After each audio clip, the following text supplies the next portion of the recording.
So, we're living in this really fascinating time, right? A time where AI can pull off these incredible tactical miracles, but at the same time, it seems completely blind to the big strategic picture. How is that even possible? Well, in this explainer, we're going to dive into the work of strategic expert Donald Bailey, who's on the front lines helping top executives figure out this exact problem. I mean, just let this quote sink in for a second. It's from one of Bailey's actual clients, a $5 billion deal. The AI says it's a 98% sure thing. And then, poof, it's gone. This isn't some academic what-if scenario. This is happening in the biggest boardrooms in the world right now. So, what is actually going on here? There's a name for it: cognitive debt. Think of it like this: it's the slow, almost invisible weakening of our own strategic muscles because we're outsourcing all the heavy lifting to algorithms. It feels super efficient day to day, but underneath the surface, we're racking up this massive, hidden risk. And that brings us right to AI's billion-dollar blind spot. Now, the most important thing to get here is that these huge, expensive failures, they're not technology failures. The code is working fine. No, these are what Bailey calls judgment failures. Something far more human. One CEO really nailed it when he said, "We're becoming brilliant tacticians and terrible strategists." And you can see why. The AI is amazing at the numbers, right? Optimizing supply chains, predicting market trends. It eats that stuff for breakfast. But it's totally blind to the messy, complicated human stuff: culture, politics, relationships. You know, the stuff that actually makes or breaks a strategy in the real world. And look, this isn't just a few unlucky companies. A pretty staggering statistic from McKinsey shows that 90%, that's 90% of AI initiatives are failing because of these exact judgment gaps. This cognitive debt isn't a bug. It's become a feature of the system, and it's turning incredibly promising tech into really expensive mistakes. Okay, so what does this cognitive debt actually look like day to day? Well, it tends to show up in three recurring, really dangerous patterns. Let's call them the three paradoxes of AI. We're going to break them down one by one. First up, we have the empowerment-erosion paradox. The dynamic between Microsoft and OpenAI is a perfect, high-profile example of this. It's this tricky situation where you think you're empowering a partner, but you're actually just letting them eat your lunch. One CEO, who Bailey calls Marcus, basically lived this nightmare. He had this quote-unquote exclusive AI partner who then turned around and used his company's own data to build products for his biggest competitors. It's what Bailey calls a strategic insurgency. The more you lean on that partner's AI, the more power just flows out of your building and into theirs, and suddenly you're trapped. All right, this second paradox is the amplification trap. You can see hints of this in the recent rollout of Apple Intelligence. It's what happens when AI becomes a little too good at its job and turns into a perfect machine for spreading, well, whatever you point it at, including misinformation.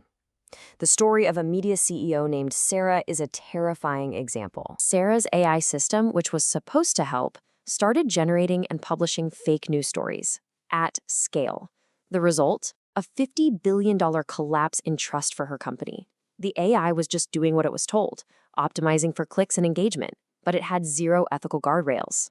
And get this. Research from MIT suggests that relying too much on AI can actually weaken the parts of our brain we use for ethical reasoning. So the tactical win led to total strategic disaster. And that brings us to our third and final pattern, the assumption trap.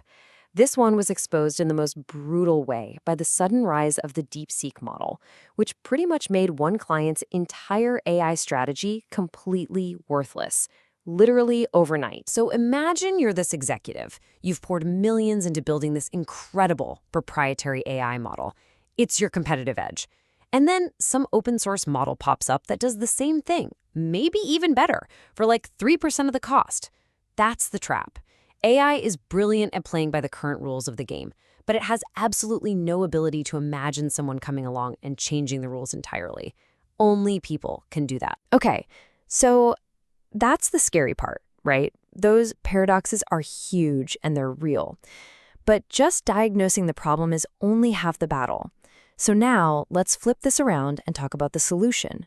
It's a framework called strategic synthesis. And here's where it gets really, really interesting. The core idea behind strategic synthesis is that you don't run away from these paradoxes. You don't try to solve them or eliminate them. You actually run towards them. You learn how to turn that dangerous tension into your biggest source of strength. So what is strategic synthesis, really? In the simplest terms, it's the art of knowing when human judgment, with all its messy context, intuition, and wisdom, has to step in and override the algorithm's perfect cold confidence. It's not about choosing the human or the machine.